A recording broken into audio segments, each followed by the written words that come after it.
This is Karen Sims with the Trauma and Resiliency Initiative. I know we're sort of off a week, so I had a little bit of a tickle last week, and so thank you for your patience. I have with me, but hopefully it'll be worth the wait. So we are ending Recovery Awareness Month with two amazing guests, Richard Samuels and Bracken. They are actually coming from Indianapolis, and I couldn't think of better people to have this conversation with. So I am deeply excited and honored to have them with me. I'm going to let them introduce themselves with just after I do my See You Try commercial. Just a reminder that the Trauma and Resiliency Initiative, we are working to help make Champaign County a more loving and just community. We do that through education, advocacy, and a whole bunch of promoting social change. The other thing that I have to do as a part of my commercial is remind you that the views and opinions of the guests are their own, and we are able to do this show thanks to the generous support of the Champaign County Mental Health Board and the City of Champaign. So now that the commercials are done, I'm going to take this moment now to introduce our guest. So I'm gonna, in no particular order. So Richard, you come first on my screen. So can you introduce yourself and tell us a little bit about yourself? So my name is Richard Samuels. I am the executive director of the Growing Indie Group. I am a recovery coach, trainer of trainers. I also teach moral recognition therapy, MRT. Do a lot of work in the jails and prisons here in the city of Indianapolis, teaching getting ahead while getting out. I'm also the face of the You're Worth It campaign with the Marion County Health Department. At this point, trying to deal with the substance use and anti-stigma, trying to reduce the stigma surrounding substance use. And so just doing a lot in the community and just trying to stay relevant and stay up on the current topics and make sure that we're addressing all of those issues that are confronting us. So Richard, I'm going to come back to you in just a second because you talked about recovery coach, growing indie group, and a whole bunch of things in MRT that are not really popular here. So I'm going to have us come back and unpack all of that because It's probably sounding like, well, what are all those things? What is that? Right. Cool. So when we talk about solutions and strategies, I definitely want to make sure we hit them. Absolutely. Al. Okay, I feel like a slacker coming behind Richard with that introduction, but for the purposes of this broadcast, retired Air Force, and a big part of what I did my last few years was with the National Drug Demand Reduction Program, and what we did with the counter drug program in Indiana. Right now, I do a lot in the geriatric area. We're also working with a lot with COVID, the vaccine, and a lot of interdiction when it comes to that, and looking at health disparities with community action of Greater Indianapolis. So, but from the violence reduction piece, I've been, and in addiction, I've been working with this ever since the Nancy Reagan Just Say No program, up until now. So I'm looking forward to this interaction, this conversation. Yeah. So thank you so much for the introductions. And so the first question I sort of have to get us going, and I promised my guests that I would sort of try to keep this conversation open-ended, but this is Recovery Awareness Month. Why do you think it is important, especially important? Yeah. So why do you think it is important for us to be thinking about Recovery Awareness Month? Why? I'll take that first right now. One of the things that we're doing with KG is we have a television show in Indy on the COVID recovery program, on COVID recovery. And in that, we look at health disparities and as it relates to negative outcomes in relation to COVID. From a recovery standpoint, to keep it topical from the aspects of COVID and recovery, a lot of our guests have focused around addiction as it relates to an uptick around whether it's alcohol or opioids or any kind of substances. And it's extremely relevant now because individuals who didn't consider themselves addicted or having a habit now see themselves as having habits because of being not necessarily locked in, but closed in. Mm-hmm. So it's, and from my perspective and what we're seeing now and what we're trying to combat, it's extremely relevant because of the increased numbers from an addiction standpoint. Yeah, I don't think people have thought about those sort of secondary impacts from COVID, right? There's been so much focus on just COVID itself that just the escalating amount of addictions and the rates of addictions, again, not part of the story. Richard, right. What would you add? Well, just, really for me, the importance of the stigma that surrounds recovery. I think that stigma affects us in a large way as far as community is concerned.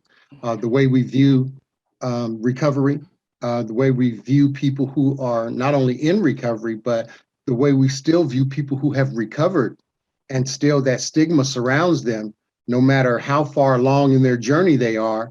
Unfortunately, they're still looked upon as that person who was an addict. Or that person, with the labels and the language that we utilize when we are talking about those individuals. And so I just think that it's very important that stigma always is considered and is discussed as something that needs to be addressed and something that we as a community really need to look at in terms of how we address people and how we look at people who are trying to get themselves out of that recovery quote unquote position in their lives. So I'm always fascinated by the stigma issue because, so like we're going to talk in community, as a woman of color, as a Black woman, I don't think that I don't know of a single family member or family that has not been impacted by substance use or addiction of one form or the other. Not saying that all Black people use drugs, but it is pretty common in our community for a lot of those root causes that Al was talking about, right? Those structural inequalities, those traumas, those ways of coping. So why do you think stigma still exists, even though we all know, right, someone or have been impacted? What do you think that that's about? Well, do you think stigma, and I'm going to ask Richard this question because he brought it up and it's a great point. Do you think that stigma is a cultural issue or does it go across the board?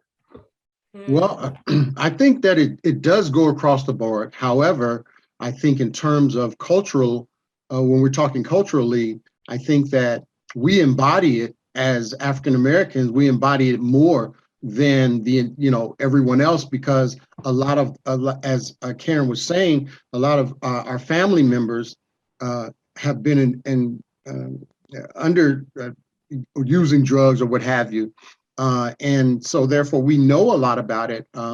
I myself come from that, having been a drug user for in active addiction for 12 years myself, until I was able to turn it around. But even though now, still, in the fact that I've turned it around and I'm doing well, I'm still like when I go into a hospital setting in a situation, just to give an example, I go to a hospital and I fill out a form and it asks me about previous drug use. And then when the doctor comes in and talks to me after he looks at my intake, all of a sudden he's talking differently to me. He's talking down to me. He's talking to me as if I don't understand, based upon the fact that I've been honest enough on my intake to say that I've had previous drug use or what have you. So whereas maybe he was talking to me differently before he had that information. And so that's kind of where stigma kind of follows you. And it's just difficult, especially when you recognize that it's happening to you. And you get this deer in the headlights look like, really? You're talking to me like, and this is something that was 10 years ago in my life. You see what I'm saying? And so now that I've moved forward and I've pressed on, and I feel like I've recovered to a certain extent, I'm still being treated as if I'm still in the throes of my addiction. Wow. How about Karen, because right now this is a great topic, because right now I think everybody knows the NFL has a campaign about conquering the stigma of mental health, but they're focusing on mental health. When we're looking at, again, I'll go back to the cultural aspects of stigma and what is acceptable. And when we look at treatment modalities and treatment avenues, we seem to be underrepresented when it comes to treatment. And I've been a witness to that because I've been involved in a lot of treatment programs. So it goes back, I think part of it goes back to a cultural stigma of what it looks like in our communities to self-identify as having either an addiction issue or a mental health issue. Yeah. So Karen, what's your input on that as both addiction and mental health professional?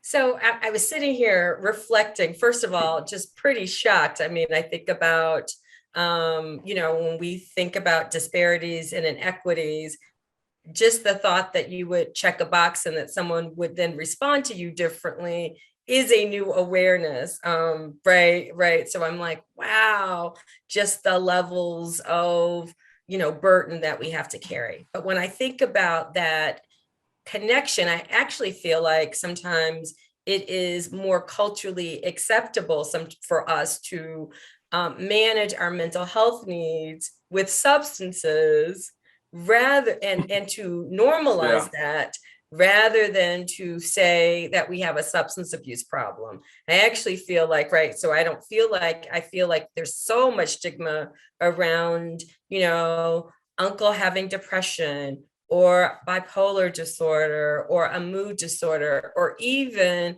acknowledging that because of maybe oppression or racism or incarceration or any of those other things, that there had an impact, like a mental, physical impact, and that you need support. Rather than have those conversations, it is so much easier for us to normalize that you have a couple of drinks or a couple more drinks after work on a regular, and we just sort of say that that's just what you do, or that, and I'm going to say this and hopefully it sounds okay, but, when I was growing up, heroin use didn't have the same amount of stigma, I'm dating myself, that it has now. I actually have a couple of clients that I've worked with who have said to me, whose parents maybe were injection drug users, and their dads went to work and came home, and it was just a regular part of the family. It did not have a lot of the same sort of label, and they think, boy, the attention that opioid and heroin users get now just never existed in their lifetime. So then when they think like, what an uneven approach to same behavior, but it was normal in their household. No one was thinking they needed support. So one, I think it's so much easier for us to use drugs to manage our mental health. And then two, as you mentioned, the disparities in access to care, the language, what we call it, the fact that our mental health and substance abuse needs frequently are criminalized versus treated, just all of those things sort of get caught up in the mix and stigma. So that's my little soapbox, but of course I want to turn it back to you all to see, like, am I in the right page? Agree, disagree? What do you think? Absolutely. I absolutely think that, culturally, we do a lot of self-medicating in terms of substance abuse. And unfortunately, it's because of our lack of education and our lack of access to services surrounding the traumatic events in our lives, sexual abuse, mental health issues, just so many. There are so many issues that we deal with culturally that if we don't have access to the right kind of services, then what we do is we end up self-medicating because that's all we know. And then if you are surrounded by individuals generationally who that's what they did in order to manage and make it through the day. If your mom, whether it was your mom or your dad, like you said, had a couple of drinks after work or did something to kind of like ease the rest of the day down, as children, this is what we see. And so the types of examples that we see on a daily basis, this is what learned behavior, from our parents. And so it's generational as well. That stigma surrounding substance use, and that this is how we deal with our problems, whether it be domestic violence, whether it be, no matter what it is, what we do to we need a lot more positive examples of how to coping mechanisms in our community.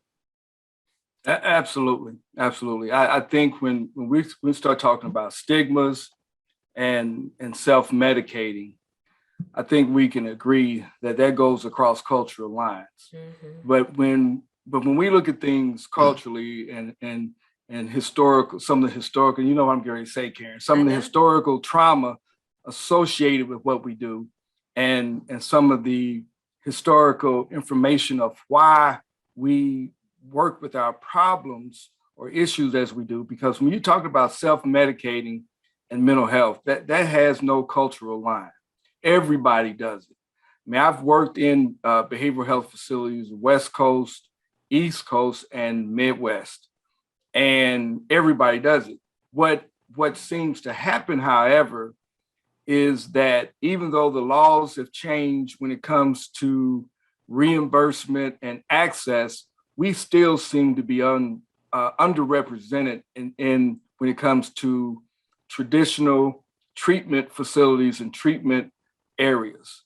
So I think those, when we think about the way forward and solving some of the solutions or having some recommendations for solutions, I think that's what we want to look at eventually, is how do we communicate what's actually available at this point.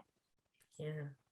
So I think that's a great, right? I'm going to go to that bridge, but I want to maybe like sort of tease something apart, because one of the things that I was thinking about is how much the culture also reinforces, particularly urban youth culture reinforces and normalizes substance use, right? Because then I want to make this bridge to perhaps community violence and some of the things that folks are saying, because I feel like I cannot turn on the radio and I don't even listen to maybe contemporary music now, because so much of it normalizes violence and substance use and addiction, right? Like in every song, and I don't, again, dating myself, there was a time where every single song wasn't about getting high, partying, or fighting or doing something violent. So what do we think are some of those connections to substance use and community violence? Can you, beyond just sort of the media and music? Well, I just think that, just like you said with the music, I think just the messages that our young people are hearing, that's the tape that's playing in their head. And then when you look at the fact that generationally, a lot of our young people are being raised by young people. All of those things, all of those factors play a large part as to the situation we find ourselves in now. Let's not forget about video games also. Oh, man. Yeah, absolutely. Let's not forget about video games, because Richard and I are around the same age. Karen, you got to be at least 10, 15 years younger than both of us. I wish. No, you are. But we remember when we played with Hot Wheels and G.I. Joes, right, Army Men, and we went outside and played kickball, softball, whatever. Richard's from New York. They probably play stickball out in the street. There you go. Right. They did that kind of stuff. But now there's none of that. You know, if you look at the video games, and I'm not trying to be an old fogey and saying this, but I'm just addressing what some of the issues are. Some of the shooting incidents have been traced back to video games. And with some of these more violent video games, and if you also link that to some of the music, and to be honest with you, let's think about this. Some of the music here within the last 2 to 3, maybe 5 years, it's not nearly as violent as it was 5 to 10 years ago when Tupac and Biggie Smalls and all that. So a lot of the music, even though there's no instruments playing in this music, but that's a different issue, but it's not nearly as violent. The video games, however, that a lot of these kids are playing is extremely violent. And there's been some mass shootings, again, not culture, but there's been some mass shootings that have been traced back to individuals practicing on their video games. So I think that's part of the link when individuals have kind of distanced themselves from the standpoint of they're not, this is before COVID. They're not interacting with their peers one-to-one in traditional, or as we know it, or we used to know it, playtime type activities, even if it's basketball, or we used to go out and play, not touch football, but we would play football. We would do all those activities, but now they are playing Mortal Kombat all over the country against each other. So those are some of the issues, and we have quite a bit more time here. I think at the end of this, we should be proposing some solutions, some way forwards, and some things that we're seeing as in our neighborhoods that are addressing that. And I know personally that Richard is dealing with a lot of these issues, grassroots. I agree. All right. So Richard, do you want to say anything about the connections? Because I want to add one thing, but I want to make sure, Richard, what do you see as the connections between maybe community violence, because you're on boots on the ground, and substance use and addictions? I think Al brought up a great point when he mentioned, the fact that, he was talking about before COVID, and like now with the advent of COVID, people are locked inside their homes. So now they're playing video games even more because, everybody is stuck in the house. And of course, outside activities are different, but now our young people, the access to firearms, it's just amazing how easy it is to get a gun. I remember, just like Al was saying, I remember a time when you had to go through a whole bunch of stuff to get a gun. You know what I mean? And I'm talking about in the neighborhood as far as culturally, and I'm not talking about going out and purchasing one legally. I'm just saying getting access to one. Now it's like these young people, if you don't have a gun, it's like you don't have sneakers, or you know what I mean? It's like it's something that's just been normalized that people are walking around with these guns. And so unfortunately, it makes our community unsafe, because if you put those things together, the trauma that people are experiencing, all of the things that they're going through, the traumatic issues of COVID, being around the people that you really don't care for that much, you know what I mean? And then you bring a gun into it, it turns into a recipe for disaster. So I want to add just 2 more things to your formula, right? And then you add all of the numbing drugs of choice, the excessive, all of the homemade drugs, the cough medicine, the Molly, the this, the that sort of numb the brain and disconnect you from sort of critical thinking, right? So really makes it very difficult for you to think about 3 steps ahead, right? Like, and then you add having, and there's some research around this, right? There's a formula, the way that I train like you to be a good soldier, right? I do repetitive action like video gaming, right? So I normalize it so you don't have to overthink it, so that I could be really good. Then you add a substance that helps you not have access to prefrontal cortex, right? Like that just puts you on autopilot. So when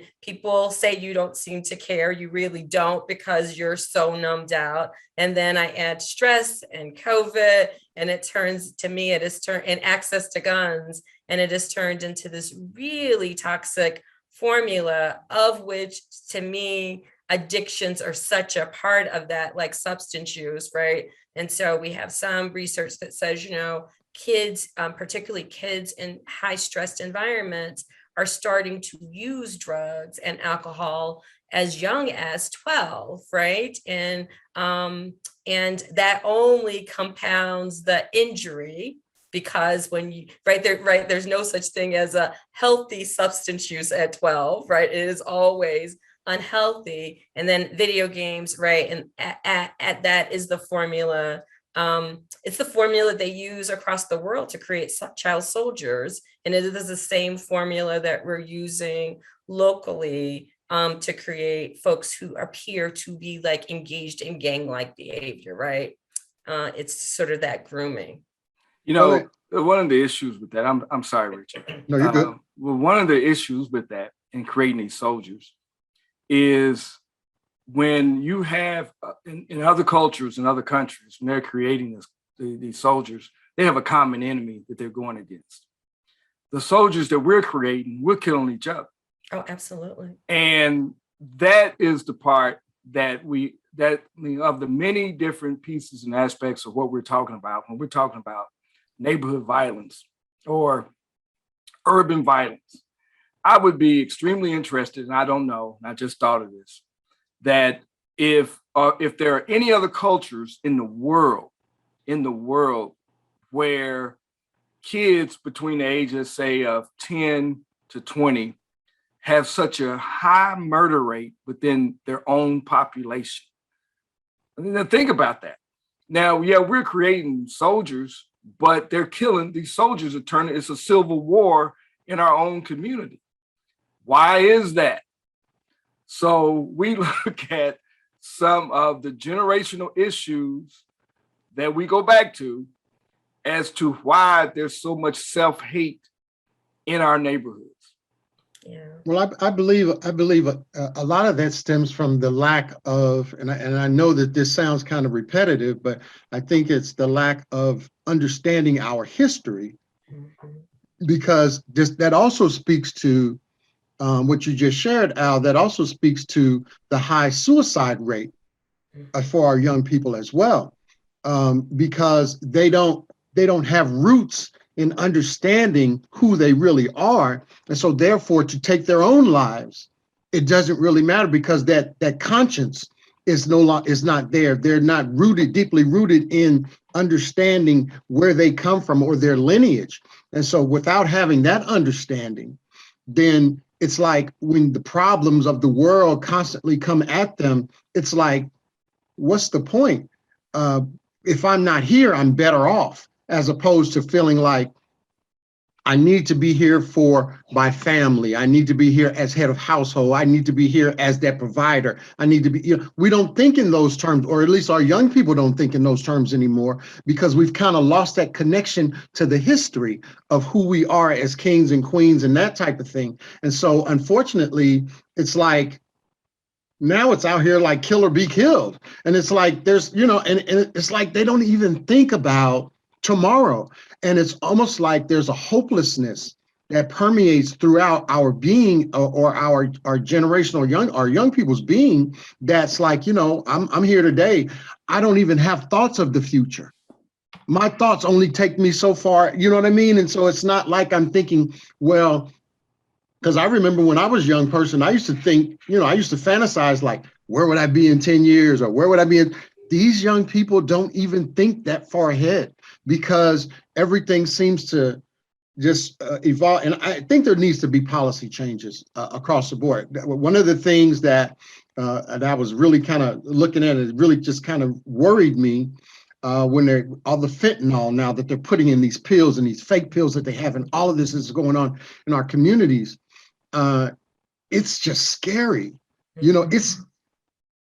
it's scary to be a young person right now, and I think that it's probably scarier for those of us who are older, who come from a different time, than it is for those who are actually going through it, because for them, this is the norm. So I'm going to, I know we want to talk about solutions. I think that that's a bridge.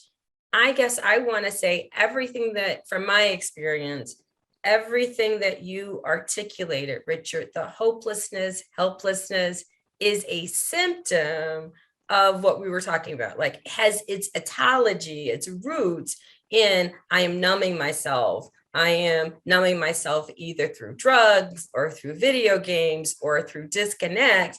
And so, of course, I'm going to appear to be hopeless, helpless, disconnected, because you're right, I don't have access to critical thinking if I am constantly, when an emotion comes up, I constantly feel like I have to numb it, or that it feels socially unacceptable, or no one has allowed me room or space to be anything but angry, or nothing, right? Like those are the two sort of, particularly when we think about men, where is the bandwidth to talk about sadness or worry or anxiety or even fear? Because that's not even acceptable, right? So you are allowed to either feel grandiose or numb yourself. And if you can't be in that space, right, like how is it that you can operate it? Because we don't have a lot of men making it acceptable. And then again, we've normalized sort of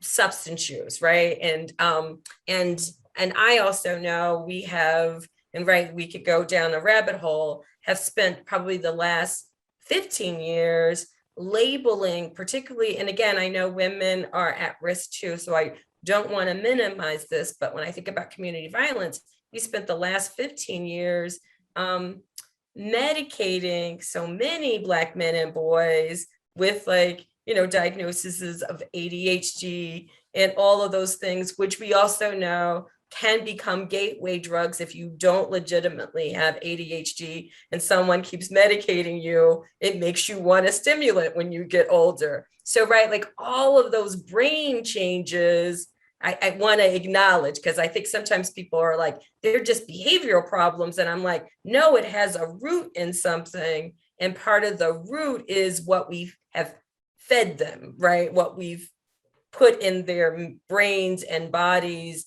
or given them access to, or encouraged them to do. And you definitely don't want to forget the fact that here recently, there's been a serious increase in criminality of women, and incarceration of women, and women using more drugs, and you know what I mean? It's like, and I'm glad you brought up the fact of the African-American male having gone through so many things, and that's kind of where, with the work that I do in the community, I'm trying to change the attitude, because you don't see Black men in social services. I'm just so thrilled that our Black women have been able to take up the mantle with all of our, going in, becoming incarcerated, and all of the drug addiction and all of the things that our Black men deal with, police brutality, being, death by cop, those type of things. It's time for, and I'm trying to get to the solutions part, it's time for men to take a different stance and to become examples, like you said, to let people know that it's okay to be afraid, it's okay to cry, it's okay to do these things, and you can still represent being the head of the household, being that individual who is the provider and protector of the families, and just trying to recreate that family unit and get back to some normalcy of that. Absolutely, absolutely. But I've got to go back to something that was brought up earlier that I didn't get a chance to chime in on, that I was surprised at.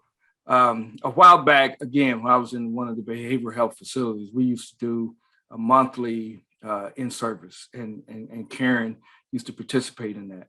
And excuse me, what came out was, again, excuse me, suicide rates.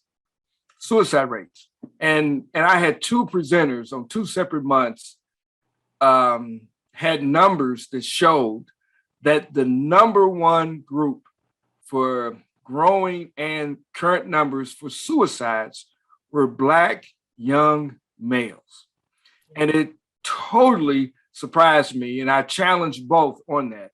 And the numbers panned out. And I think that anybody that's listening or looking at this right now, I know I was shocked. Because I challenged him on, I said, okay, maybe the murder rate is the highest among young Black men. I get that.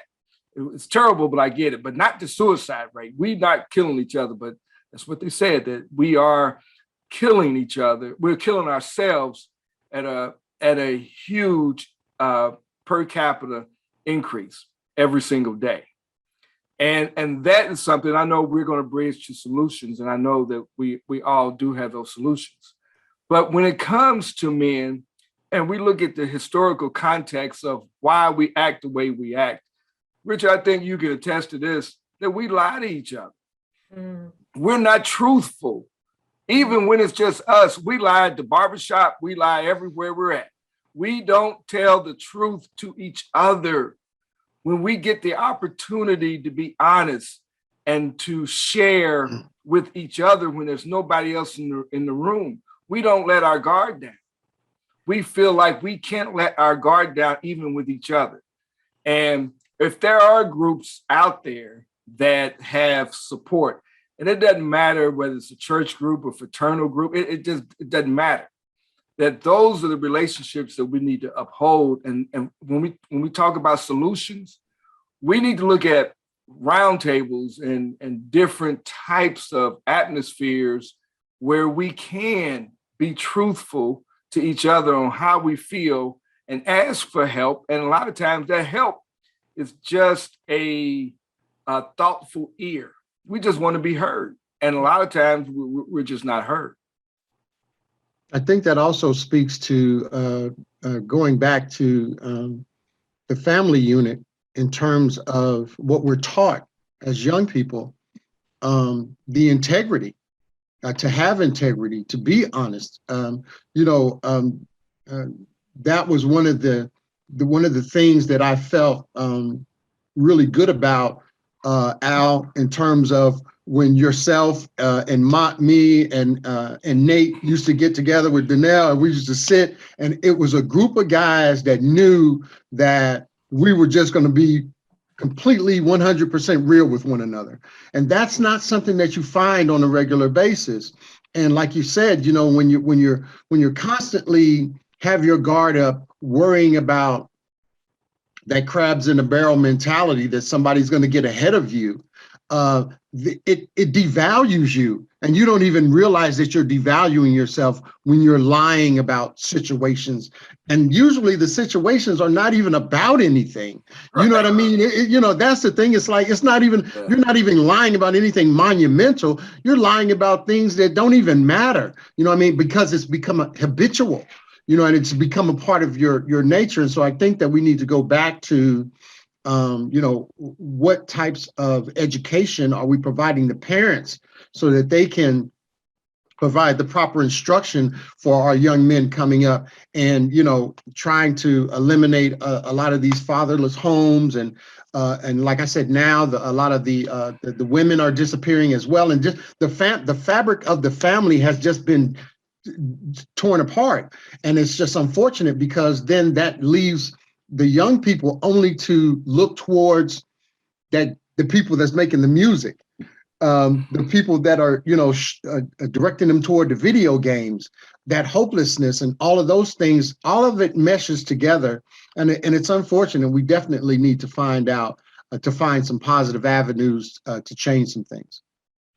So I am super, as we start to shift, one of the strategies or solutions I hear you mentioning, and I can imagine you both have input, but it sounds like, I know a lot of times when people want to work with youth or young men, particularly ones who they see as needing support, the approach typically is sort of lecture, fuss, explain. And what I hear both of you saying is the other thing, or maybe even more importantly, is they need safe spaces to be and show up and be vulnerable. And they need to know like hope is possible and that recovery is possible in a way that is transparent and not glossed over, rather than just all of the lectury, fussy, tough love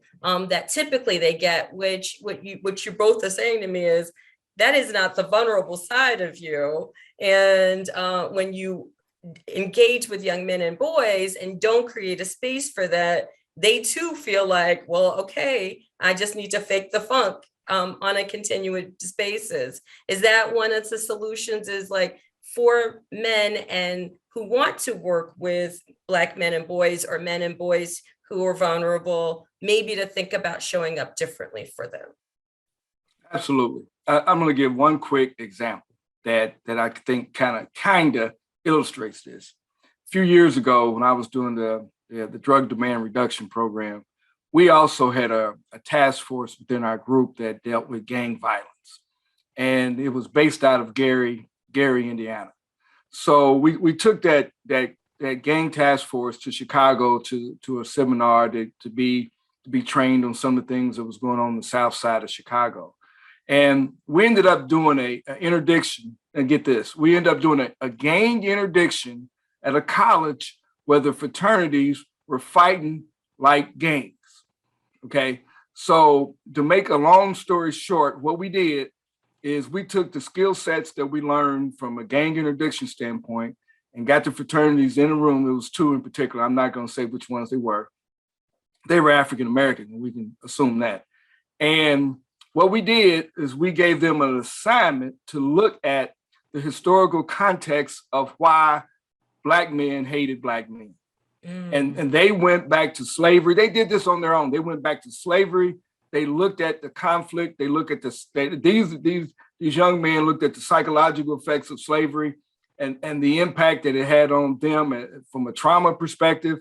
And they came together, and that didn't the whole thing. They came together and looked at the historical context of why they hated each other and why they were fighting. So from a solution standpoint, I think that's what we need to look at. And I think Richard talked about the historical context of why we do what we do, the historical context of why Black men are at odds with each other.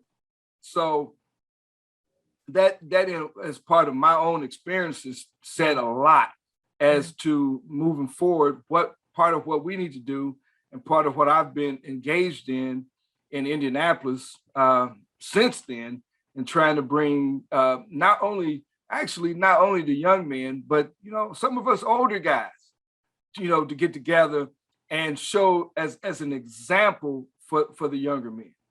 Wow, I love that. Yeah, there are a lot of policy issues.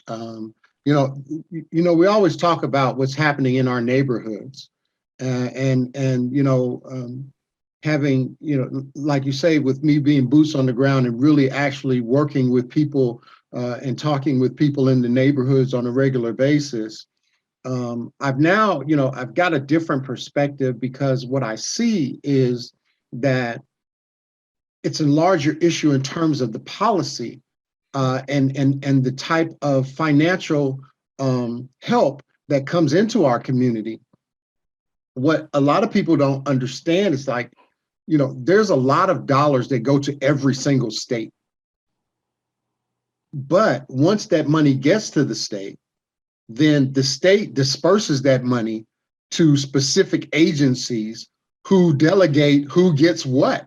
And so it seems like the underserved areas are constantly being hit over and over again, because the same agencies are getting the same money every single year or every time. And so I think that there has to be a shift at a higher level in terms of where that money goes and how it's effectively being utilized in our communities. Richard, how can we do better from a political action standpoint? Yeah. Exactly. Perfect. I mean, we need to, so having had the privilege of being able to go and speak in front of committees in terms of like driver's license, access to driver's license, getting your records expunged, all of those type of things. Those seem like things that really are not connected, but they are, because these relieve some of the internal pressures and some of the mental anguish that we have as African American men. I was thinking the other day, I was looking at all of the things that I was doing, and I was like, man, I got a lot on my plate.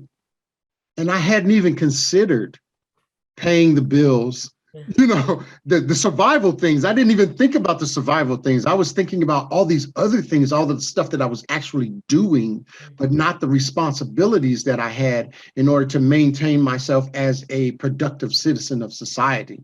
And so it's just a lot. And if it's overwhelming for me, I can only imagine what it is for a young man coming up, dealing with the new difficulties that they're, trying to overcome. So yeah, I think that, it starts at a higher level. Of course, most of us only see it from the base level of, okay, boots on the ground, this is what's happening right now. But we've got to start looking at things in terms of who we put into office, what they've promised us, holding their feet to the fire, and making sure, they're not just kissing the baby on Sunday at church, and then we put them in office and all of a sudden they disappear. And so we have to be more accountable in terms of our political aspirations. Do you have any, I'm going to sort of do this lightning round because I'm looking at the time. Do you have, so we'll start on the sort of macro level. Do you have any specific policy recommendations around, particularly when we think about recovering addictions, that you would sort of say, this might make things better when I'm thinking about policies that we could advocate for that might either increase access or utilization or placement, so from your perspectives? I personally think that the mental health should be free across the board. Okay. I think that there should be free. I think needs to be a policy that speaks to the fact that, okay, we've been traumatized. We're constantly being traumatized. Why don't we have access? Why doesn't Medicaid and Medicare give us access? And we have a little bit, but we're not getting the type of access that we really need, not only for those who are just out here, but then with the amount of individuals who have been incarcerated and that are coming home. Those individuals, I mean, as soon as they come out, they need someone to talk to. That mental health component is huge. For a long time, people kept sweeping it under the rug, saying, no, it was something that was wrong with us. But the compounding of all the traumas that we've experienced and that we experience on a daily basis, there needs to be someone that we can talk to. And I've found, just in amongst myself and my inner circle, being able to have a voice and just being able to be heard is very important, because it allows us to feel better about the situation. It may not solve the problem, but it allows us to share with someone else who is willing to listen to us, to allow us to hear ourselves talk. Because a lot of times we don't even hear ourselves, we keep it bottled up. You know what I mean? And so we don't have an outlet. And I think that mental health, access to mental health professionals will allow us a little bit of relief. Love it. I absolutely agree.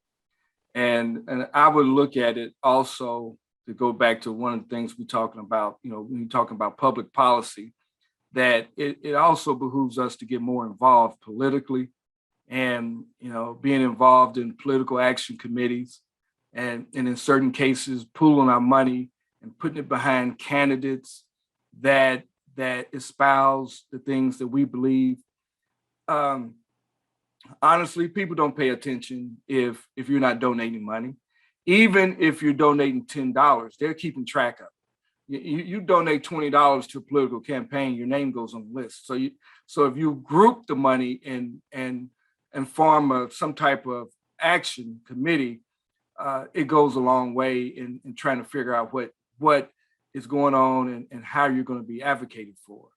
I got to get a plug to community action for our community pandemic wellness initiative, because in that we have a pastoral roundtable that we work with, and we've got 25 churches in Central Indiana on this pastoral roundtable. And our focus is old problems, new solutions, in reference to how we are addressing these issues in our communities. And again, the focus is on action and problem solving. And that's what we're looking at. And we're looking at access to services, whether it's mental health or addiction. What has happened in the last few years nationally is with the opioid epidemic, the federal government and state governments are looking at those substance abuses that when an individual goes through withdrawal, they can die. Those are the ones that are being reimbursed for now. And that's opioids and alcohol. Opioids and alcohol. So we've got to do a better job as a community to communicate the fact that there's new access that's out there that we have access to. And it goes back to Richard's original statement when we first started about stigmas.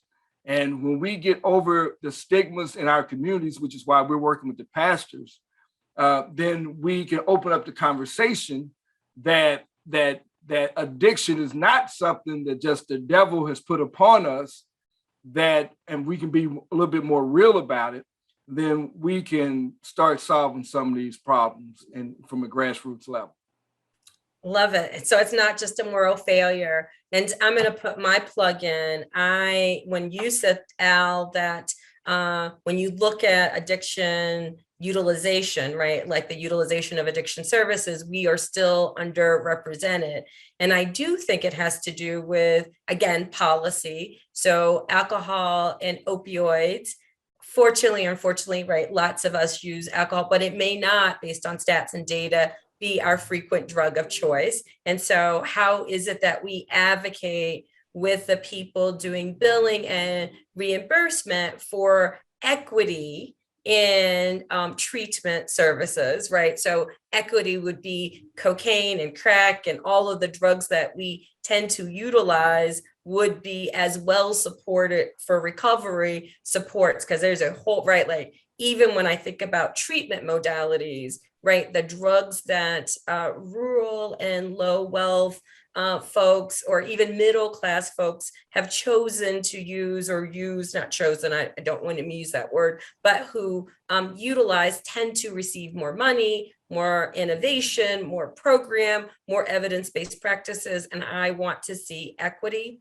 And then my last pitch is, I think it's time, and I know that there's some movement this way, that addiction services acknowledge trauma, because right, historically, right, the classical recovery model says that you don't talk about what went wrong or racism or structural oppression or like, right, like, because supposedly that takes you away from your recovery. And I know that there is now a movement to be trauma informed and to look at the new neurobiology of trauma and its relationship to addiction, which is why like we can talk about Medicaid assisted treatment and those kinds of things, but that's new. And it's still not, a lot of people who, are in addiction services are more old school, and even the availability of community supports that are more comprehensive just aren't there. So Richard, I see you nodding. So tell me, am I right, wrong, or? No, you're absolutely right. And I was just thinking about something that Al has shared in terms of what KG is doing in terms of the pastoral roundtable, because that's kind of where a lot of the stigma in our community started, right, in church, to where, you don't tell anything about, what stays at home, what happens at home stays at home. You don't let people know. And so to be able to bring those pastors to a round table to talk about issues, to talk about issues of importance, right? Yeah. Absolutely. To talk about issues of importance in our community.